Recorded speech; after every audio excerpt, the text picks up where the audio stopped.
Ang elevator ng dilim. Si Maya ay overtime sa trabaho at inabutan na ng 11:00 ng gabi sa opisina.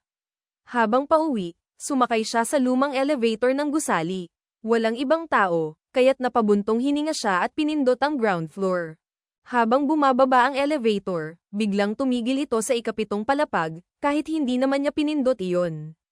Bumukas ang pinto, ngunit madilim at walang tao. May sumakay kaya, bulong niya sa sarili. Inabot niya ang close button, ngunit bago magsara ang pinto, may narinig siyang mahina na tila nagmumula sa sulok ng elevator.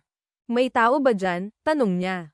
Wala namang sumagot, ngunit nang sumilip siya sa security mirror sa taas, nakita niyang may nakaupo sa likuran niya, isang babaeng duguan ang mukha at nakatingin sa kanya.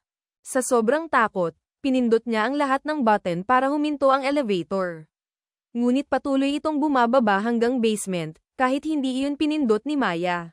Pagbukas ng pinto, isang malamig na tinig ang narinig niya, "Dito na tayo." Bumaba ka. Kinabukasan, natagpuan ng security ang elevator na nakastop sa basement. Walang laman, maliban sa sapatos ni Maya na nakakalat sa sahig.